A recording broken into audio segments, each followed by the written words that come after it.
In 2022, there was a substantial leak in Barbados of electoral data of Barbadian citizens. How did this even happen, Leo? Okay, I think I've said a number of times, we have a lot of people who've been in the public sector for years, 20 years, and 25 years, 30 years. The public sector itself has not invested in developing those persons. Hi, everyone, and welcome back to the show. On this episode, I am joined by Neil Harper, who, like me, is from Barbados.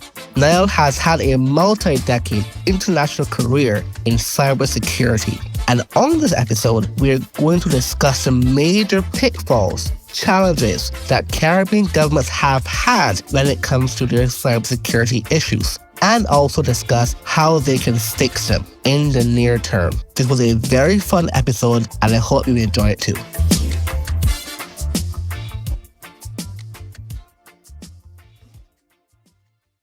Hi, Neil, and thank you so much for joining me on the podcast today.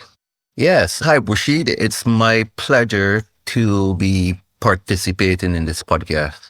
So I want to jump right in to ask about 5G. So 5G is all over the place on the headlines and also in the Caribbean. That's like a hot topic now. Is 5G relevant to the Caribbean going forward? Yeah, of course, as we look to become a more ICT-driven region, and our countries look at greater and greater use of ICTs across different aspects of society, whether it be the delivery of public services, whether it be entertainment, whether it be the use of mobile and platforms for general day-to-day business. We're going to continue to see a growth in the need for more bandwidth, especially as we start to use emerging technologies like Internet of Things, as we start to use more artificial intelligence in our day-to-day life.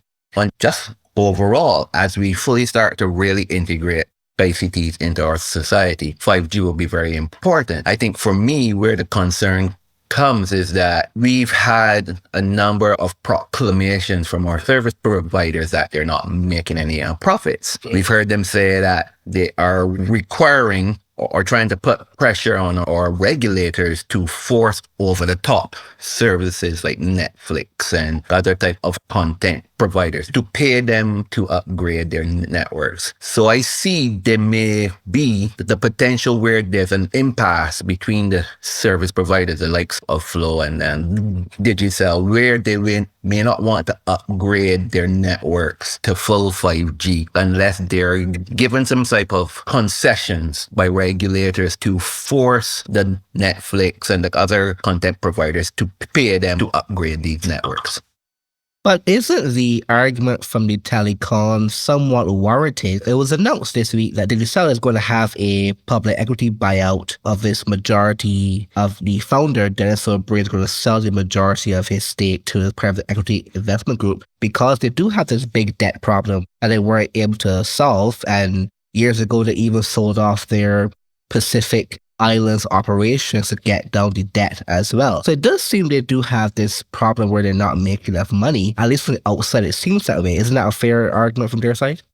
So here's my perspective, and I think the perspective of a number of experts in the industry as well. If we want to speak particularly about, I think Digicel's mistake may have been bad investment in terms of the region. When they invested in building out their networks around 2002, 2003. In the region, there were only probably about 3 profitable markets, which would be Jamaica, Cayman Islands, Barbados, and probably Bermuda. Many of the other countries, especially the smaller countries, the Dominicas, the Antiguas, the St. Vincent, etc., were not making a profit. So they were actually pulling profits from their larger markets and putting them into smaller markets that were unprofitable. So I think to blame the content providers for their lack of revenue, I think that's a little different on their part.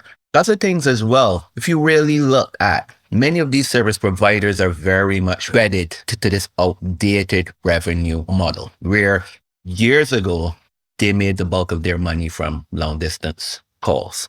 They made a lot of their money from charging a tariff for usage of voice on their network. But that time has long past, where everything is data now. Everything is data. Your voice calls are data. People watch a lot of content on their phones. Everything is data driven, and they have not adjusted their revenue models to meet the realities of the market. So to blame the content providers, the large content providers, for their lack of revenue or reduction in their revenue just shows short-sightedness on their part.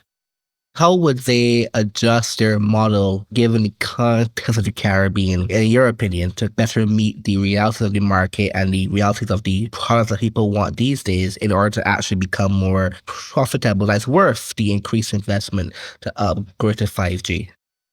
Yeah, sure. There are a number of ways they can look at increasing their revenues, meaning their joint ventures. They can look at joint ventures with a large content provider, YouTube, Netflix, Hulu, any of these large content providers. They can look at joint venture. They can look at private investors, like what they have moved to right now, where the private investors have bought out the shares of one of the telcos in the region. They can look at spinning off their profitable segments into a separate business, seeking different financing for that. For those businesses which are not making as much money, but where there's a lot of opportunity to grow the business in terms of innovative technology, they can look at special purpose vehicles based on public infrastructure funds, like from the perspective of working with national governments to create a public-private investment to increase the access of the internet for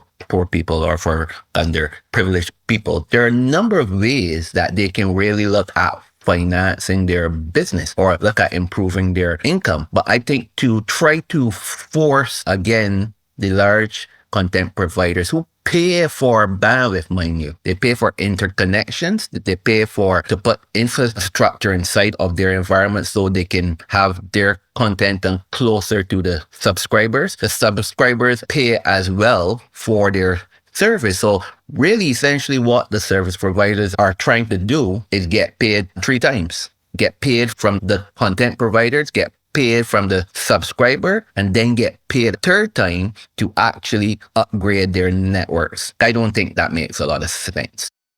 There has been a lot of discussion, particularly the US, about the Caribbean, Latin America, when it comes to Chinese companies building a lot of the future telecom infrastructure in the region. I'm curious if you think there is a material risk of Chinese companies investing in or building out tech infrastructure in the Caribbean. Okay, so I'm going to premise this statement with a kind of a disclaimer. My perspective is not the normal perspective, and it's not the perspective of my employers. This is my personal perspective. So we've had a lot of infrastructure in the region, which have been manufactured by European service providers, North American service providers. Many of that infrastructure has been subject to surveillance. Many of these countries are surveillance nations. If you look at the Five Eyes nation, United States, Canada, Australia, UK. These are surveillance nations. Surveillance is part of deploying infrastructure for many of these nations. I don't have a particular concern about Chinese infrastructure being deployed in the Caribbean region, because for me, what many people say, yeah, but the CCP, they're into surveillance, they're into mass surveillance, they're into invading people's privacy. But we see mass surveillance in London. We see mass surveillance in New York. We see mass surveillance by the FBI, the CIA. So I'm trying to understand, why is there such a contention with the CCP building out infrastructure? Because the surveillance state is not unique to CCP. And there's no evidence that infrastructure from the CCP is subject to more surveillance than infrastructure from an Ericsson or Nokia or Cisco or one of those other manufacturers that may come from North America or Europe. So my concern is not particularly heightened that the CCP would build out, or CCP owned or CCP businesses would deploy infrastructure in our region. And just to be very frank and fair, the infrastructure from companies like ZTE are much less expensive, but in terms of performance, in terms of advancement of technology, it's largely on par with the infrastructure from other nations. Yeah, I think that sounds reasonable. I will also say that a lot of the commentators in the US tend to underestimate how much Chinese technology is already part of the telecom infrastructure landscape in the Caribbean. I remember at home in Barbados, the thing we call a modem was ZTE, and then sometimes Huawei as normal across the border in Barbados and Trinidad, Jamaica, and so on. And they tend to say, oh, in the future, maybe you have Chinese technology, but it's already here in the Caribbean for most things. But not just that, but many of the micro components in many of these North American and European hardware providers, a lot of the micro components in these equipment, it still comes from China and Taiwan. It's very hard, like any North American manufacturer or European manufacturer that tells you they can deploy advanced cellular infrastructure, advanced telecoms infrastructure without any software or hardware that's made in China. I think they're delusional. What sectors or which sectors in particular do you think will benefit most from 5G? Or can it even be parsed out in that way? That's a very good question. I think a number of sectors, of course, the telco sector will definitely benefit from 5G in terms of revenue, just the amount of data that they can deliver with a smaller footprint, but more advanced equipment. I think manufacturing will also really be a good beneficiary of 5G from the perspective of supply chains, especially supply chain management and logistics, the ability to track shipments, the movements of shipments.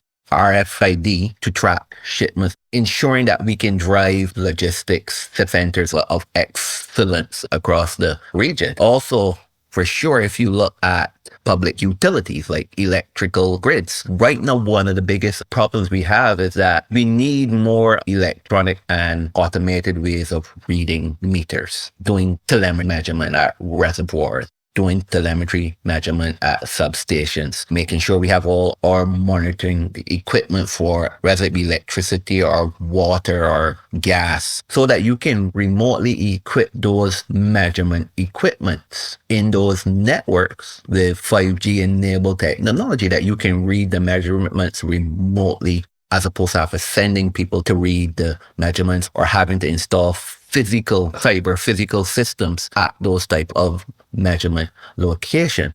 Those are the three industries that come to mind, but also entertainment as well, as you look at new and innovative ways of delivering content, whether it be music, video, movies, whatever. You want to be able to better stream even the news, to stream media events. 5G will allow you to do those things seamlessly. So I think there are a number of ways that every single industry can really reap the benefits of 5G.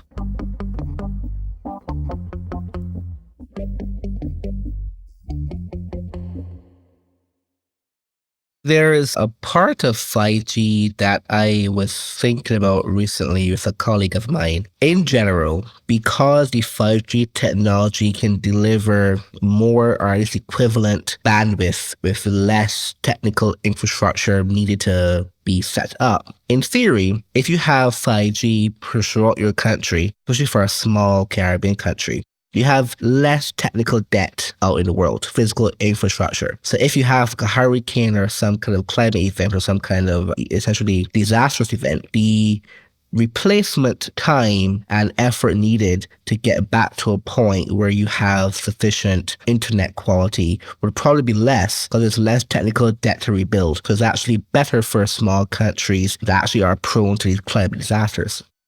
That's a very good point. I think because of the advancement in 5G, in the equipment as well as the software and the protocols, it again does allow for a smaller footprint. It also allows for less expensive equipment, which allows for, as you mentioned, building out more redundancy. You can now build redundancy into your infrastructure that allows you to very quickly resume business in the event of a disaster. So it really augments your ability for business continuity and disaster recovery. So yes, you're very right.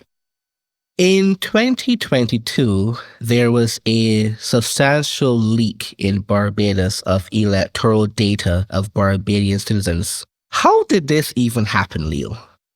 Okay, I think I've said a number of times, we have a lot of people who've been in the public sector for years, 20 years, and 25 years, 30 years. The public sector itself has not invested in developing those persons. Those persons have become very complacent and have not invested in themselves. From that, we have a lot of people do not fundamentally understand the impact that technology has on society. So during COVID, there was a requirement for the elections list to be published electronically on the internet. That's funny because you want to reduce the amount of people who are in one location that they can't transmit the virus. But if you look at privacy principle dictate minimization of access to information, you have to have a structure around the way that you make data available so you're not making too much data available on individuals that can impact their rights or be harmful. So the response by the Electoral and Boundaries Commission was, yeah, let's just publish the entire list online, not realizing that if you publish the entire list of 200,000 people on the internet, 150, 175, right? But 200,000 people essentially online. You're not just making it accessible to Barbadians. You're making it accessible to all 6 billion people on the internet, which then becomes a privacy violating incident because people can now use this information to launch cyber attacks, to launch identity theft, to launch social engineering. And the approach should have been, let's put the database online, make it searchable. So if someone knows their first name, last name, and national registration number, they can type that in and it would tell them where they would go and vote. What is their voting station? And they don't understand. By doing that, you're not making the whole list known to the internet. You're not making people's first name, last name, address, national registration number, date of birth, making really sensitive, not sensitive data, but personal data, making personal data available to people, including fraudsters. So largely, I don't think it was a malicious thing that was done, but I think it was based on lack of knowledge. I don't remember what happened after that incident. Did the government have some comment on it at the time? Did they explain what happened? Did they say, we're going to do this to make sure? What was their response to this?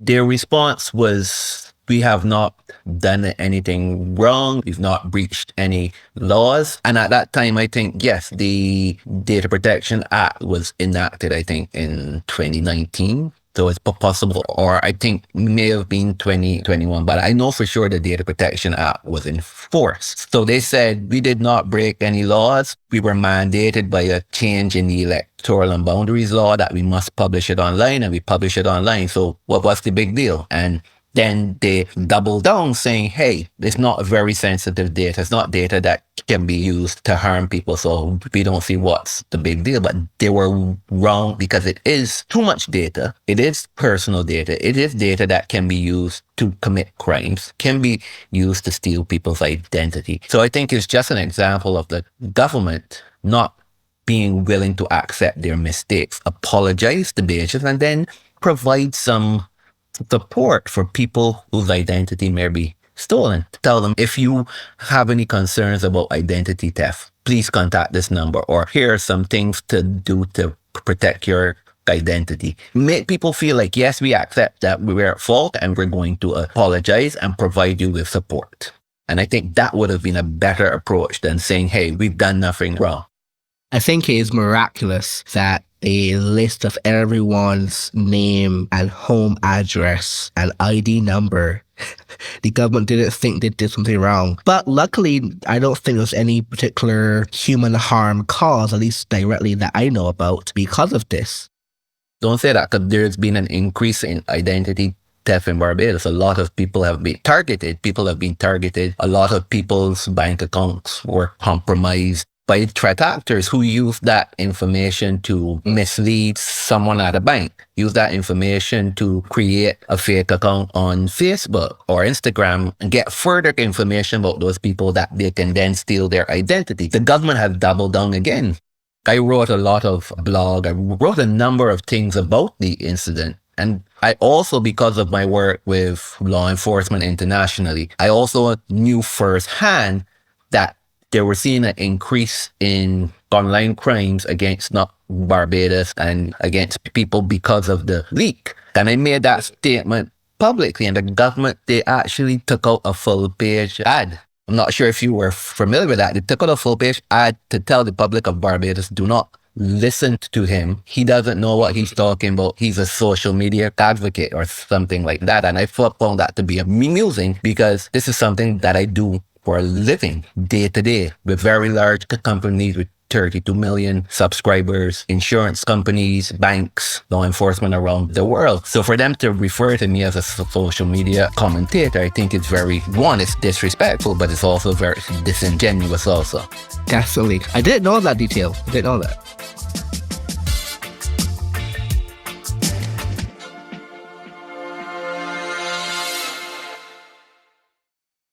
So, I guess sticking on this point, so we have a situation where in Barbados, the government itself stalks its own citizens. But in general, cybersecurity issues in the Caribbean are quite lax. I think there's very little cybersecurity for most what we would consider important databases and important organizations. Is that claim true? And if it is, why is it so behind times? Contributing to an article in the Barbados Business Authority this past Monday discussing ransomware. And we'll start with ransomware, but there are a number of other cyber threats. But I was explaining that there's something that we refer to as cyber security equity. And by that, we mean affordability. Affordability is a very important aspect or very important detail of an organization's ability to respond to cyber threats. And in Barbados and the broader Caribbean, many businesses, and I'm not saying the businesses don't have money or they're not profitable, but they don't have the amount of money or don't want to invest the amount of money into developing cyber resilient systems. This is developing not just systems, but processes and ensuring you have the right people in place that can implement these processes and systems effectively. So because especially small to medium enterprises, they really can't afford the amount, just the overall protection mechanisms that are required to defend themselves against cyber attack. And it's not just in Barbados, it's in Asia Pacific as well. So just to be mindful, Asia Pacific is the number one region in terms of compromises from cyber attack. It dwarfs our region in the Caribbean because Asia has had really rapid growth in terms of the diffusion of ICTs and the internet. And people are likewise not well prepared to defend themselves against a myriad of threat actors. So it's not a uniquely Caribbean phenomena. But I think the world itself is struggling to really many companies. I mentioned in my article, for example, again, ransomware. Ransomware is a very inexpensive cyber attack to launch. There are ransomware businesses online that you can pay them $40, $50 a month to access ransomware tools that you can use to launch attacks. But many times, the ransoms which are paid are 1 million, 2 million, 4.5 million, 10 million. So if you're paying $50 a month, and you can reap $1 million, it's a low cost, high reward attack. And most people just don't have the capabilities across people, process, and technology to respond to these attacks. In what way should governments in the Caribbean prioritize their spending or policy to get the countries to a point where it is a more viable systems for the security protection of citizens in the Caribbean? Given it is very expensive, given they do lack a lot of talent, how do they start getting to a point where these are lesser problems? That's a very good question. I think what's important, and I've mentioned this a number of times, I think public sector salary structures are restrictive. Now, we cannot attract the best and brightest with the very small amount of compensation that we pay. So for certain roles, for certain expert roles, a chief information security officer or cybersecurity architect, like we have to find ways of making those roles consulting roles that we can pay a premium and get those type of people on board that they can support us. There are also a number of programs from the European Commission, the World Bank, IMF, the United Nations, a number of different programs to support cyber capacity building in developing countries. Barbados and other countries need to make sure that they're participating in these type of programs that can upskill their people working in the private sector. There's also technical assistance from providers, from large businesses where they're providing equipment to developing countries. They're providing software to developing countries, or they are discounted pricing for public sector institutions that they are able to get some of these technologies in place. But there needs to be an acknowledgement of what's your current state, understand where your future state is, and develop a strategic plan and a roadmap to implement these different things around developing your talent pipeline, ensuring that you're engaged in multilateral mechanisms, whether it be the United Nations open-ended working group, whether it be TU cyber capacity building programs. Engaging in these programs so you can get your voice heard, but you can also voice your needs and ensure that you're getting some of these needs fulfilled. From a legal perspective, we have a Data Protection Act, but the Data Protection Act is just one piece of the puzzle. Like, we need to equip and empower the commissioner in Barbados to really enforce the law. We need to give her the resources she needs to build out her office to ensure she has the right processes in place, the right technologies, that she's doing the things she needs to do in terms of public education, in terms of roadshows, in terms of investigations and enforcement of the law. But we also need other laws as well. Critical infrastructure protection law, which mandates that certain businesses which are deemed to be critical infrastructure, like banking, like water, like transportation, these businesses that the economy is built on top of, that they have a requirement by law to have strong cyber security defenses in place, and that the government has oversight and authority that if they don't have these type of defenses in place, they can compel them to put these defenses in place, or they can fine them or punish them if these defenses are not put in place. And this is nothing new. It's being done in the European Union. It's being done in Asia Pacific. It's being done in South America. Even in North America has the CISA. North America has a critical infrastructure agency. The European Union has a cybersecurity agency. So these are new things. I just think our government has to have the will and the ways of putting these things in place.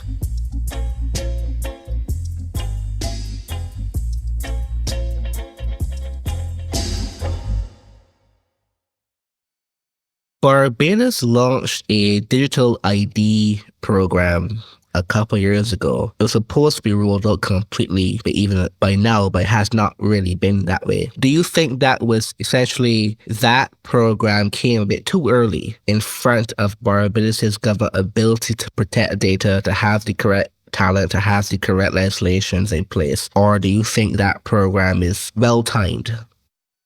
That's a good question. So I'm going to start by saying a digital ID. I think it's important for Barbados to kind of move to the next level in terms of the way that we, not just the public sector, but the private sector as well, delivers value at a national level.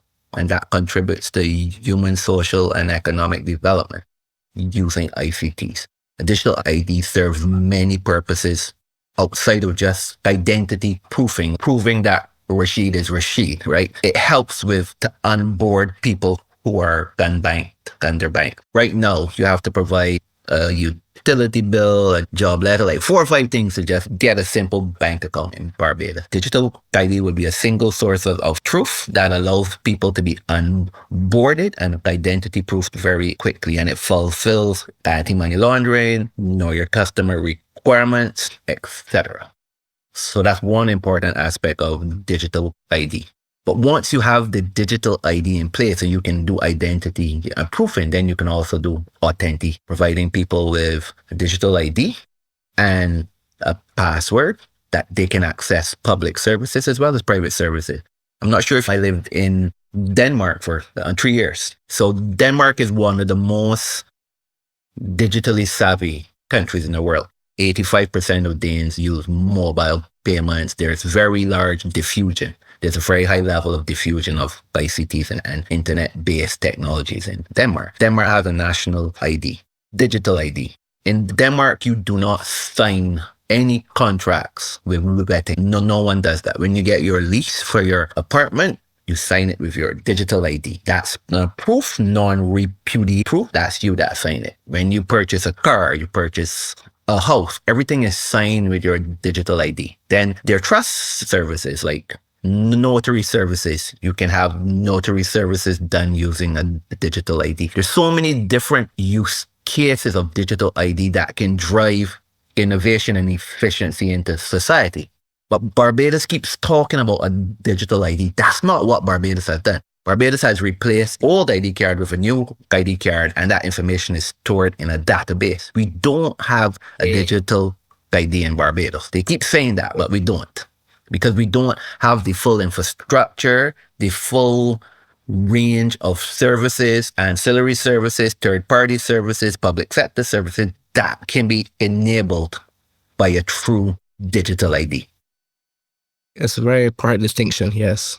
Back to your original question now. I think they should have had the laws fully baked in terms of our data protection laws or cyber crime laws or digital resilience laws, etc. Those should be fully baked in and working as designed from an implementation and an enforcement perspective. Government should also have the right capabilities in place to defend against cyber threats before you undertake a project of this magnitude and of this risk materiality. And the reason I say risk materiality, because if these systems are compromised, you're compromising the identity of all Barbadians, or the most Barbadians, because not every Barbadian will have a digital ID, but you're putting a lot of the information, especially when you start to build out ancillary services now, and banks are using the digital ID, and people are using mobile banking that's connected to the digital ID, and then you bring in people's transactions, people's location-based data. And you have all those data points that you can't be protected. That's a large risk and deep comprehensive harm that can be inflicted on Bajans. So I think you are right by suggesting that the project may have been ill-timed because you don't have all the foundation pieces in place to properly implement a project of that type. So here in Spain, where I am, there is also a digital ID in the way you describe it in terms of Denmark as well. I don't think it's as pervasive as Denmark in the sense that it's primarily used for people to government interaction. But what they do here as well is that, so my digital ID, I don't even hold it at all really, because I keep it with the lawyer, and the law firm has insurance against the loss if they, for example, to do anything to harm me via the misuse of my ID for any kind of cyber crime or so on. If I had it myself, I don't have any insurance against me misusing it, but keep it with them, they have to have insurance policies to cover against it. So actually as an extra layer of protection also in some ways. So there's so many things that have to get put in place in the Caribbean as you describe it to really make sure it's a useful thing to do, not just a good thing to say on the campaign trail essentially. That's a good point. I understand. I think for me, many of these projects did not originate with our leaders and our politicians. I'm pretty sure that digital ID was forced upon Barbados by one of our lenders or one of our international partners, whether it be OECD, European Union, World Bank, IMF. I think there have been a lot of external pressures that kind of forced the government to implement these projects, but the government was never ready or willing to implement such a project. I believe these projects are conditions of our lending agreements. That's my opinion. I challenge anyone to tell me otherwise because I know how that system works. Neil, this has been a very fun conversation, and thank you so much for coming on the podcast today. I'm sure this will be a very light episode. My pleasure. I think we need to have more of these interactions across the region, not just with Barbadians or people from the region, but also people from overseas who have a wealth of information to share. Because I think these are topics that are important as our countries move forward, trying to more deeply integrate into the global digital economy. Thank you.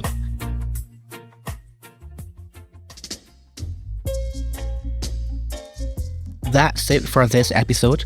For updates about the podcast, please subscribe to our Substack blog found on cpfi.media. You can also read our newsletters and long-form content on Caribbean policy improvements.